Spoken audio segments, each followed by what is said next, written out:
ఓం నమ శివాయ. శ్రీ మాత్రే నమః. ఓం శ్రీ సాయిరం. అందరికీ నమస్కారం అండి. రేపే మార్చి 3 మంగళవారం చంద్రగ్రహణము చాలా పవర్ఫుల్. ఈ చంద్రగ్రహణం అనేది మంగళవారం రోజున పూర్వభాద్ర నక్షత్రపు 2వ పాదంలో మన భారతదేశంలో కనిపిస్తుంది. కాబట్టి ఈ గ్రహణం యొక్క నియమాలనేటివి మన భారతదేశంలో ఖచ్చితంగా పాటించాలి. ముఖ్యంగా ఈ రోజున ఇంట్లో ఆడవాళ్ళు పొరపాటున కూడా ఈ కూరను వండకూడదు, అలాగే తినకూడదు. కూడదు అని తింటే మాత్రం చేతిలో చిల్లి గవ్వ అనేది లేక నరకం అనుభవిస్తారు. అంతేకాకుండా అప్పుల పాలైపోతారు. జన్మల దరిద్రం అనేది పట్టి పీడిస్తుంది.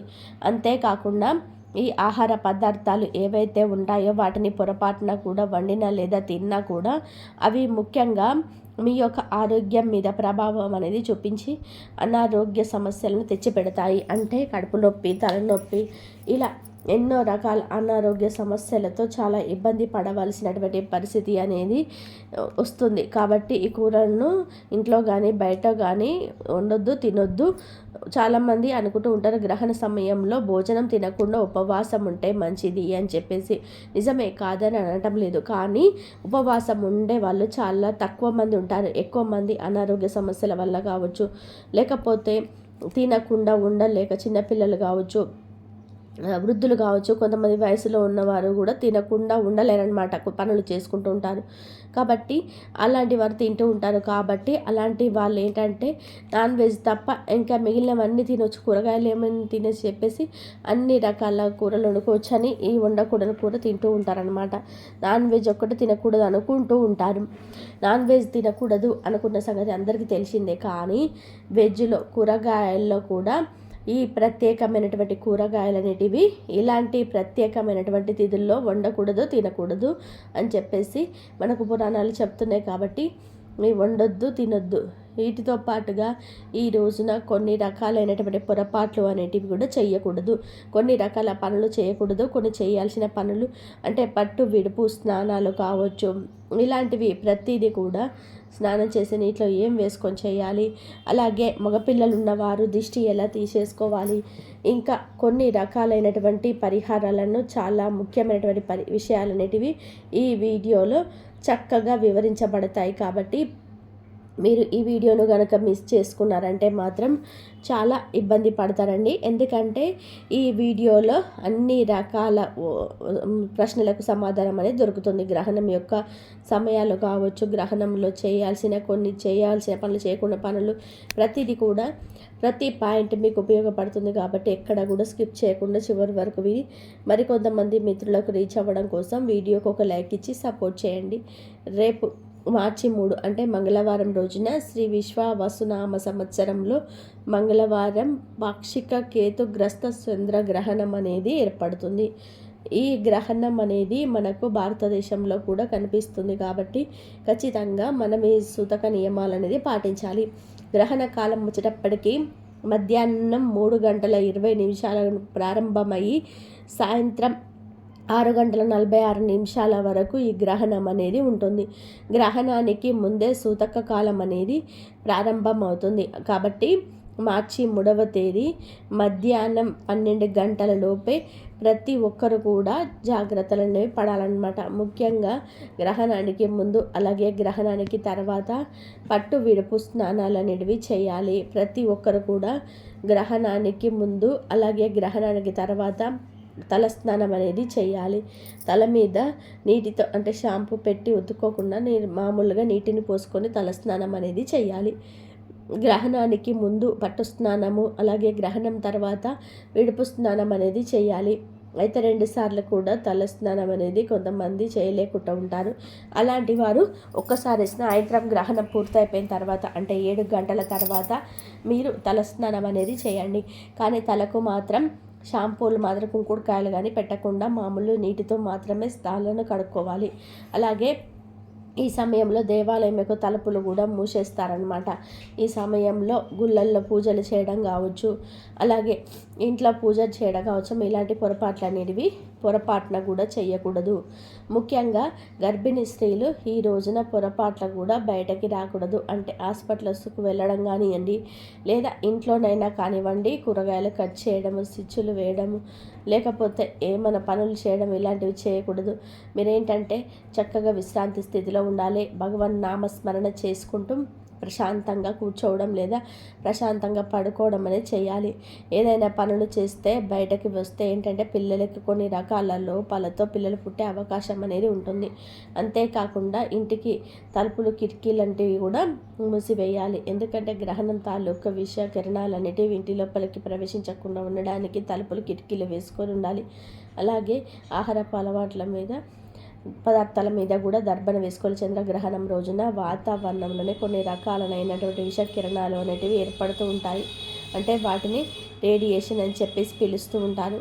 అవి మనకున్నటువంటి ఆహార పదార్థాలలో ఆ యొక్క రేడియేషన్ అనేది చేరకుండా ఉండడానికంటే ముఖ్యంగా నిల్వ పచ్చళ్ళు కావచ్చు, లేదా బియ్యం కావచ్చు, పాలు, పెరుగు, నీళ్ళు, కూరగాయలు, అలాగే ఇంటి డాబా పైన కావచ్చు, ఇంట్లో ప్రతి ఒక్క చోట కూడా మీరు దర్బలను వేసుకోవడం వలన ఈ దర్బ ఏదైతే ఉన్నాయో వాటికి విషకిరణాలు అనేవి పూర్తిగా గ్రహించే శక్తి అనేది ఉంటుందన్నమాట. కాబట్టి తప్పకుండా వేసుకొని గ్రహణ కాలం పూర్తయిన తర్వాత వాటిని తీసేయండి. ఇక గ్రహణ కాలం పూర్తయిన తర్వాత తప్పకుండా విడుపు స్నానం అనేది కూడా చేయాలన్నమాట. ఈ రోజున మీరు స్నానం చేసేటువంటి నీటిలో దర్బలను కానీ, లేదా తులసి ఆకులను కానివ్వండి, లేదా చిటికెడంత ఉప్పును కానివ్వండి, మీరు స్నానం చేసేటువంటి నీటిలో వేసుకొని స్నానం చేయడం వలన ఈ గ్రహణ తాలూకు ఉన్నటువంటి చెడు ఏదైనా కూడా మిమ్మల్ని కానీ మీ కుటుంబాన్ని కానీ తాకకుండా ఉంటుంది. పిల్లలు కావచ్చు, పెద్దలు కావచ్చు, ఇలా ప్రతి ఒక్కరు కూడా స్నానం చేసే నీటిలో అసలు వీటిలో ఏదో ఒకటైనా సరే వేసుకొని చేయడం వలన ఆ స్నానం అనేది నదీ స్నానం అంత పవిత్రంగా మారుతుంది. ఈ గ్రహణం తాలూకు ఎఫెక్ట్ ఏది కూడా మీ మీద పడకుండా ఉంటుంది. అనారోగ్య సమస్యల బారిన పడకుండా ఉంటారు. 2 నూరేళ్ళ ఆయుష్తో సంతోషంగా ఉంటారు. ఎందుకంటే గ్రహణం తాలూకు కొన్ని రకాల విష వలయాలు అనేటివి మన భూమి మీద చేరుతూ ఉంటాయి. కాబట్టి వీటిని వేసుకోండి. అలాగే పసుపు వేసుకొని కూడా మీరు స్నానం అనేది చేయవచ్చు. స్నానం చేసిన తర్వాత నలుపు రంగు బట్టలు మాత్రం ఎట్టి పరిస్థితుల్లో కూడా ధరించవద్దు ఈ గ్రహణం రోజున. అలా కాదని ధరిస్తే మాత్రం చాలా నష్టాలు, నిందల పాలవుతారు. అలాగే ఎరుపు రంగు బట్టలు కూడా మీరు ఈ రోజున ధరించవద్దు. ఎందుకంటే గ్రహణం మనకు చంద్రుడు ఎరుపు రంగులో ఉంటాడు. అలాగే మంగళవారం కూడా మన కీడుతో వచ్చింది కాబట్టి నలుపు, ఎరుపు తప్ప మీరు ఏ రంగు వస్త్రాలైనా సరే వేసుకోవచ్చు. నిర్మానుష్యమైనటువంటి ప్రదేశాలకు 4 దిక్కులు కలిసే రోడ్డు కూడా ఎటువంటి ప్రయాణాలు చేయటం కానివ్వండి, ఇలాంటివి పొరపాటున కూడా చేయవద్దు. ఈ రోజున ఇనుప వస్తువులు అనేటివి వీటి పరిస్థితుల్లో కూడా ఇంటికి కొనుక్కొని తెచ్చుకోవద్దు. ఇక మగవారు గడ్డం చేసుకోవడం కావచ్చు, లేదా క్రాఫ్ట్ చేసుకోవడం కావచ్చు, అలాగే తలకు నూనె రాసుకోవడము, జుట్టు విరబోసుకోవడము, గోళ్ళు కత్తిరించుకోవడము, ఇలాంటి పొరపాట్లు అనేటివి చేయవద్దు. తర్వాత గ్రహణం పూర్తయిపోయినాక ఇల్లంతా కూడా ఉప్పు నీటితో శుభ్రంగా తుడవండి. చెడు అంతా కూడా పూర్తిగా తొలగిపోతుంది. తర్వాత ఇంట్లో పసుపు నీటిని కూడా చల్లండి. గ్రహణ కాలం పూర్తయిపోయిన తర్వాత పసుపు నీటిని చల్లడం వలన ఈ గ్రహణం తాలూకా ఉన్నటువంటి రేడియేషన్ అంతా, దర్బలు ఇవన్నీ కూడా ఉంటాయి కదా, వాటంతా తొలగించి ఏదైనా పాల నీటిలో వేసేసి పసుపు నీటిని చల్లడం వలన ఇల్లు శుద్ధి అవుతుంది. ధూపం వేసుకుంటే ఈ దుష్ట శక్తులు, ఈ చెడు ప్రవాహాలు, ఈ చెడు కిరణాలు ఇవన్నీ కూడా ఆ ధూపం యొక్క పొగ రూపంలో మొత్తం కూడా బయటికి వెళ్ళిపోతాయి. అలాగే గర్భిణీ స్త్రీలు ఉన్నటువంటి ఇళ్లకు మర్చిపోకుండా వేపాకుల తోరణాలు కట్టుకోండి. వేపాకులు అమ్మవారి స్వరూపం కాబట్టి వేప మండలు మీరు ఇలాగా వేపాకుల తోరణాలు కట్టుకోవడం వల్ల మీ ఇంటికి రక్షణ కవచంలాగా పనిచేస్తాయన్నమాట. ఇక ఈ రోజున ఏదైనా ఉద్యోగాలు కావచ్చు, వ్యాపారస్తులకి కూడా శుభకార్యాలు, ఏదైనా బిజినెస్ పనులకు మొదలు పెట్టడం కానివ్వండి, ఈ గ్రహణం రోజున ఇలాంటి పనులు చేయవద్దు. చేస్తే మాత్రం చాలా నష్టపోతారు. ఇదే రోజున హోలీ పండుగ కూడా వచ్చిందనమాట. దీన్ని హోలీ పూర్ణిమ అని పిలుస్తూ ఉంటారు.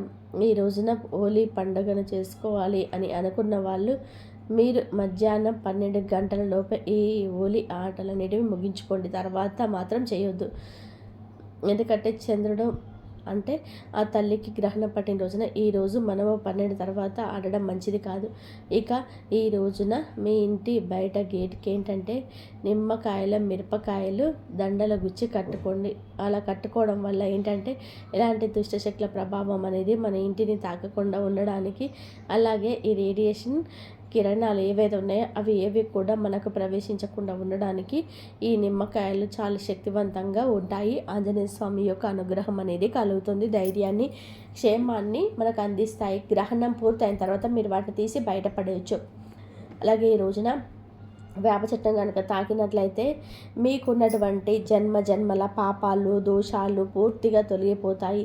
ఎందుకంటే వేప చెట్టు సాక్షాత్తు దేవతా వృక్షం కాబట్టి ఈ రోజున ఏమి చేసినా చేయలేకపోయినా ప్రతి ఒక్కరికి ఇళ్లకు దగ్గరలో ఏదైనా కానివ్వండి వేప చెట్లు అందుబాటులో ఉంటాయి. కానీ మీరు వేప చెట్టును తాకి నమస్కారం చేసుకొని మాకున్నటువంటి పాపాలను తొలగిపోవాలని చెప్పి దండం పెట్టుకోండి చాలు, మీకు అంతా కూడా మంచి జరుగుతుందన్నమాట. ఇంకా ఈ రోజున ముఖ్యంగా కొడుకులు ఉన్నటువంటి ప్రతి తల్లి కూడా ఈ చిన్న పరిహారం అనేది చేసుకోండి. ఎందుకంటే మగపిల్లలకు ఎప్పుడు కూడా గండాలు, కీళ్ళు ఎక్కువగా ఉంటాయి. మగపిల్లల మీద దృష్టి కూడా చాలా ఎక్కువగా ఉంటుంది. వీళ్ళు ఎక్కువగా కూడా బయట వనరుల మీద, ఇంకా బయట బండ్ల మీద కావచ్చు, కార్లలో కావచ్చు ఎక్కువగా తిరుగుతూ ఉంటారు.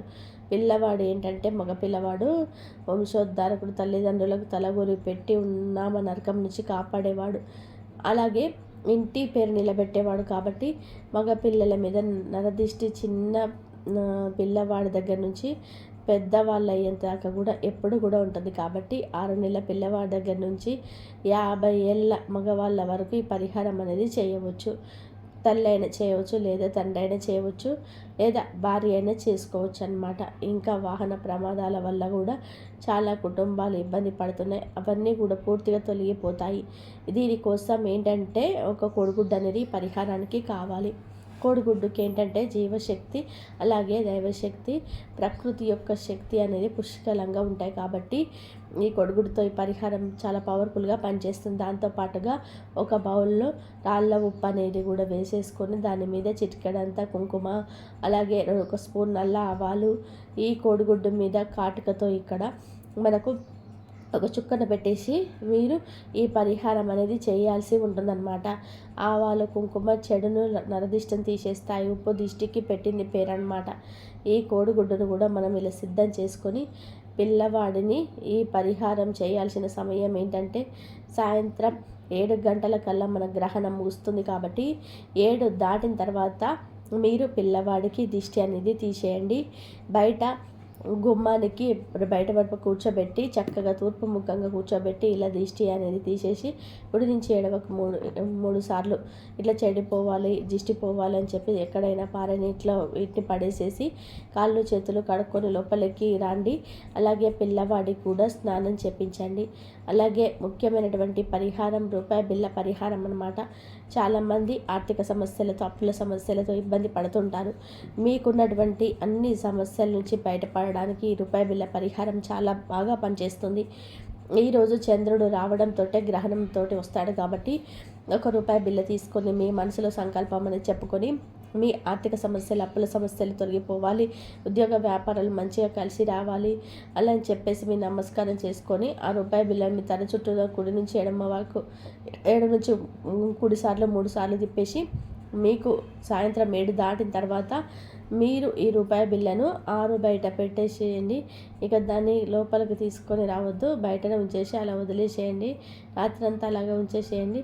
ఇక మరుసటి రోజు ఉదయాన్నే ఏంటంటే దాన్ని స్నానం చేసేసి అటు నుంచి అటే బయటికి తీసుకెళ్ళి ఎవరికైనా దానం చేయండి. అంతేగాని కడగండి, గుర్తుపెట్టుకోండి, కడగకుండా దానం చేయండి. అలా చేయడం వల్ల మీకు ధనం 4 దిక్కుల నుంచి దూసుకు వస్తుంది. ఆర్థిక సమస్య నుంచి తేలికగా బయటపడగలుగుతారు. అలాగే ఉప్పు పరిహారం కూడా చేసుకోండి, చాలా పవర్ఫుల్గా పనిచేస్తుంది. ఈ పరిహారానికి ఏంటంటే ఒక గాజు బౌల్లో ఒక ఎడమ చేతిలో ఒక గుప్పెడు ఉప్పు తీసుకొని ఆ గాజు బౌల్లో వేసేసి దాంట్లో బొగ్గు ముక్కలు ఉంటాయి కదండి, బొగ్గు ముక్కలు 2, అలాగే ఇనుప శీలలు, చిటికెడంతా కుంకుమ కూడా అక్కడ ఇక్కడ చిటికెడంత ఉప్పు కూడా వేసేసి ఆ బౌల్ని మీరు సాయంత్రం పూటే గ్రహణం సమయంలో మీరు బయట పెట్టేసేయండి. అంటే మీ ఇంటి గుమ్మానికి కావచ్చు, లేదా మీ డాబా పైన కావచ్చు, ఎక్కడ ఒక చోట బయట పెట్టేసేయండి. ఇలా చేయటం వలన ఈ ఉప్పు పరిహారం అనేది చాలా శక్తివంతంగా పనిచేస్తుంది. ఉప్పు పరిహారం వల్ల అప్పులు ఏదైనా తొలగిపోతాయి. ఇందులో వేసినటువంటి బొగ్గులు ఈ గ్రహణం తాలూకా మనకు దుష్ట శక్తుల నుంచి మనం కాపాడుతాయి. ఇనుపశిలలు కూడా శనిని తొలగించడానికి ఇనుపశిలలు కొనుక్కొచ్చుకోవడానికి ఇంట్లో ఉన్న మేకులు మాత్రమే వేసుకోండి. అలాగే కుంకుమ చెడుని తీసేస్తుంది. అలాగే రాత్రంతా ఉంచేసేసి బౌల్ని మరుసటి రోజు ఉదయాన్నే తీసేసి పారే నీటిలో పోసేయండి. ఇలా చేయడం వలన ఈ చెడు కీడు ₹1,00,00,000 అప్పున్న సరే చాలా తేలికగా కరిగిపోతుంది అనమాట. కాబట్టి చక్కగా ఇలా చేయండి. ఇంకా ఈ రోజున ప్రతి ఒక్కరు కూడా గ్రహణం రోజున గోమాత ఒక నమస్కారం చేసి గోవుకు ఆహారంగా ఏదైనా తినిపించండి. గోమాతలో మనకు 3,00,00,000 దేవతలు కొలువై ఉంటారు కాబట్టి దోషాలున్న పూర్తిగా తొలగిపోతాయి. అలాగే గ్రహణం పూర్తయిన తర్వాత ప్రతి ఒక్కరూ దేవుడి పటాలను శుభ్రంగా తుడవండి. అలా తుడిచి సాయంత్రం 7 తర్వాత దేవుడి పటాలు శుభ్రంగా తుడిచేసి మరుసటి రోజు దీపారాధన చేసుకోండి. ఇలా చేయడం వల్ల చాలా మంచి జరుగుతుంది. మీకు దగ్గరలో శివాలయం ఉన్నా లేదా మీ ఇంట్లో శివలింగం ఉన్నా సరే చెంబడి నీటితో కానీ లేదా పాలతో కానీ శివలింగానికి తప్పకుండా అభిషేకం చేయండి. ఇలా చేయటం వలన ఈ గ్రహణం తాలూకు ఉన్నటువంటి ఎఫెక్టు చెడు కీడు ఇబ్బందులన్నీ పూర్తిగా తొలగిపోతాయి. కాబట్టి ఇలాంటి చిన్న నియమాలన్నిటివి ఆచరించండి. ఇక మనం చేసే ఈ పూజలు పరిహారాలు అన్నీ కూడా దైవానికి చెంది ఈ గ్రహణం వల్ల చెడు ఏది మనకు కలగకుండా ఉండాలి అంటే ఈ రోజున ఈ కూరల్ని మాత్రం వండొద్దు, తినొద్దు. అందులో మొట్టమొదటిది వచ్చేటప్పటికి పొట్లకాయ. ఈ పొట్లకాయలో మనకు పొడవుగా పాము రూపంలో ఉంటాయి కాబట్టి ఈ రోజున పొట్లకాయలోనే పొరపాటున కూడా ఉండొద్దు, తినొద్దు. కూడదని తింటే మాత్రం మీరు చేతులారా దరిద్ర బాధలు కొనుక్కొని తెచ్చుకున్నట్లే అవుతుంది. ఇక తర్వాత వంకాయలు. ఈ వంకాయలు ఏంటంటే మనకు చూడడానికి నలుపు రంగులో ఎక్కువగా కనిపిస్తూ ఉంటాయి. నెగిటివ్ ఎనర్జీని కలిగి ఉంటాయి. వంకాయలు తినడం వలన అప్పుల పాలైపోతారు కాబట్టి వంకాయలను వండొద్దు, తినొద్దు. తర్వాత టమాటాలు. ఈ టమాటాలను మనం మంగళవారంతో కూడుకొని వచ్చింది కాబట్టి మంగళవారానికి అధిపతి కుజుడు కాబట్టి కుజుడు ఎరుపు రంగులో ఉంటాడు కాబట్టి ఈ రోజున ఎర్రటి రంగులో ఉన్నటువంటి ఈ టమాటాలను పొరపాటున కూడా వండొద్దు, తినొద్దు. కూడదని తింటే మాత్రం మీ జాతకంలో ఉన్న కుజదోషాలనేటివి పెరిగి చాలా ఇబ్బందులు పడాల్సిన పరిస్థితి వస్తుంది. తర్వాత ఎర్ర కందిపప్పు. ఈ ఎర్ర కందిపప్పు కూడా రేపు పొరపాటున కూడా ఎట్టి పరిస్థితుల్లో ఉండొద్దు, తినొద్దు. తింటే మాత్రం ఖచ్చితంగా కుజదోషాలు పెరుగుతాయి. మీరు మామూలుగా పప్పులు వండుకోవచ్చు. వీటితో పాటుగా ములక్కాయలు. ఈ ములక్కాయలు మనకు ఆరోగ్యపరంగా చాలా మంచివే కానీ ఈ గ్రహణం రోజున ఈ ములక్కాయలు వండుకోవడం వలన కొంత నెగటివ్ అనేది ఏర్పడుతుంది కాబట్టి వండొద్దు. తర్వాత క్యారెట్, బీట్రూట్. వీటిని ఎక్కువగా జ్యూస్ రూపంలో వాడుతూ ఉంటాము. ఇవి మనకు ఎరుపు రంగులో ఉంటాయి కాబట్టి క్యారెట్, బీట్రూట్లో వల్ల కూడా మన కుజదోషాలు ప్రత్యేకంగా ఈ రోజున తాగటం వలన చాలా ఇబ్బందులు అనేవి పెరుగుతాయి జాతకంలో. అలాగే బీరకాయలను కూడా ఈ రోజున వండొద్దు, తినొద్దు. అలాగే సొరకాయ. ఈ సొరకాయను కూడా వండొద్దు, తినొద్దు. అలాగే తోటకూర, నువ్వులు. వీటిని కూడా వాడొద్దు. కావాలంటే మీరు బ్రాహ్మణులకు దానంగా ఇవ్వండి. ఇంకా దుంపలు, చిలకడ దుంపలు కావచ్చు, పొటాటోస్ కావచ్చు, ఇట్లా దుంప జాతికి చెందినటువంటివి కూడా ఏవి కూడా ఈ రోజున వండొద్దు, తినొద్దు. వీటితో పాటుగా పొట్ట గొడుగులు కూడా ఈ రోజున వండొద్దు, తినొద్దు. చాలామంది కూడా నాన్ వెజ్కి బదులు వీటిని వండుకొని తింటూ ఉంటారు. ఇలా వీటిని తింటే మాత్రం అనారోగ్య సమస్యలు పట్టి పీడిస్తాయి. ఇంకా తర్వాత బూడిద గుమ్మడికాయ జ్యూసులు కానివ్వండి లేదా తీపి గుమ్మడికాయ కానివ్వండి, ఇలాంటి వాటిని కూడా ఈరోజు ఆహారంగా చేర్చుకోవద్దు. తర్వాత అల్లము, ఉల్లి, వెల్లుల్లి ఇలాంటి వాటిని కూడా ఈరోజు కూరలో వేయకుండా ఉండడమే మంచిది. ఇంకా కోడిగుడ్డు. ఈ రోజున పొరపాటున కూడా కోడిగుడ్డు కూడా మాంసాహారమే కాబట్టి గుడ్డును కూడా వండొద్దు, తినొద్దు. ఇంకా చికెను, మటను, చేపలు, పీతలు, రొయ్యలు ఇలాంటి నాన్ వెజ్కు సంబంధించినటువంటి ఆహార పదార్థాలు ఏవి కూడా వండడం కానీ తినడం కానీ చేయవద్దు. దానివల్ల మీకు అనారోగ్య సమస్యలు, ఆర్థిక సమస్యలు, అప్పుల బాధలు ఇవన్నీ కూడా పట్టి పీడిస్తాయి. అలాగే చంద్రుడి యొక్క ఆగ్రహానికి గురి అవుతారు. అలాగే పరమేశ్వరుడి యొక్క ఆగ్రహానికి కూడా గురి అవుతారనమాట. కాబట్టి కూరల విషయంలో ఈ జాగ్రత్తలు తప్పనిసరిగా ఇన్ని నియమాలను, ఇన్ని పరిహారాలను పాటించినప్పుడు ఈ కూరల విషయంలో కూడా జాగ్రత్తలు తీసుకోవాలి. లేకపోతే మాత్రం చేతిలో చిల్లి గవ్వ అనేది ఉండదు. లక్ష్మీదేవి మీ ఇంట నిలబడదు. వీటితో పాటుగా భార్యాభర్తలు కూడా బ్రహ్మచర్యం అనేది పాటించాలి. అలాగే గ్రహణం పూర్తయ్యాక స్నానం చేసి దగ్గరలో ఉన్నటువంటి ఆలయానికి వెళ్ళి అక్కడ పంతులు గారికి బియ్యము, పాలు, పంచదార, నెయ్యి, బట్టలు, అలాగే నల్ల నువ్వులు, తోటకూర, పప్పు ధాన్యాలు దానం ఇవ్వడం వలన మానసిక ఆందోళనలు, కేతు ప్రభావం తగ్గుతాయి. లేదా ఎవరికైనా ఒక పేదవారికి భోజనాన్ని ఆహారంగా ఎవరైనా పెట్టండి. అలా చేయడం వల్ల మంచి జరుగుతుంది. అలాగే రావి చెట్టు ఉంటే రావి చెట్టును తాకి 21 సార్లు ప్రదక్షిణలు చేయండి. ఇంటి ముందు కట్టినటువంటి గుమ్మడికాయలు ఉంటాయి కదండి, ఈ రోజున కట్టద్దు. కానీ అంతకుముందు కట్టినటువంటి గుమ్మడికాయలు ఇలాంటివి ఉంటాయి కదండి, నిమ్మకాయలు కావచ్చు, గుమ్మడికాయలు కావచ్చు, వీటిని మీరు గ్రహణం పూర్తయిపోయిన తర్వాత తీసేయండి. వీటిని మార్చుకొని కొత్త గుమ్మడికాయలు ఆ ప్రదేశంలో కట్టుకోండి. ఎందుకంటే ఈ గ్రహణం వలన మన యొక్క మానసిక స్థితి కావచ్చు, అలాగే గ్రహాల స్థితులు కూడా బలహీనంగా మారుతాయి. కాబట్టి ఆ ఎఫెక్ట్ ప్రతి ఒక్కరి వస్తువు మీద ఉంటుంది. కాబట్టి వాటిని శుద్ధి చేసుకోవడం, మార్చుకోవడం వలన మన జాతకంలో శని దోషాలు, వృక్ష దోషాలు, ఈ చెడు కిరణాలు ఇవన్నీ కూడా పూర్తిగా తొలగిపోతాయి. కాబట్టి చక్కగా ఇలాంటి నియమాలను ఆచరించి మీరు ఈ గ్రహణం యొక్క ఎఫెక్ట్ నుంచి బయటపడండి. దీనికి భయపడాల్సినటువంటి అవసరం అయితే ఏమీ లేదు. చక్కగా నేను చెప్పినటువంటి నియమాలను, పరిహారాలను పాటిస్తే ప్రతి ఒక్కరు కూడా, గర్భిణీ స్త్రీలు కావచ్చు, ప్రతి ఒక్కరు కూడా ఈ ఎఫెక్ట్ అనేది ఎవరిని కూడా తాకదు. దీని వలన ఎటువంటి చెడు కీడనేది జరగదనమాట. అర్థమైంది కదండి. గ్రహణం రోజున చేయాల్సిన పనులు, అలాగే చేయకూడని పనులు, పట్టు విడుపు స్నానాలు, తీసుకోవాల్సినటువంటి జాగ్రత్తలు, వండకూడని కూరలు, స్నానం చేసే నీటిలో ఏం వేసుకోవాలి, కొడుకులు ఉన్నటువంటి తల్లులు ఏ పరిహారం చేయాలి, ఇలాంటివన్నీ కూడా మన వీడియో మీకు నచ్చితే వీడియోకి తప్పకుండా ఒక లైక్ ఇచ్చి సపోర్ట్ చేయండి. లైక్ చేసినప్పుడు కామెంట్స్ దగ్గర హైప్ వస్తుంది, అక్కడ మీ యొక్క పాయింట్స్ అనేవి యాడ్ చేయొచ్చు. అలాగే మీకు తెలిసినటువంటి ఫ్రెండ్స్ కూడా షేర్ చేస్తే హెల్ప్ అవుతుంది. మొట్టమొదటిసారిగా మన ఛానల్ని చూస్తుంటే సబ్స్క్రైబ్ చేసుకొని అలానే బ్లెక్ చిక్ చేస్తే నేను పెట్టే ప్రతి వీడియో ముందుగా మీకు నోటిఫికేషన్ రూపంలో చేరుతుంది.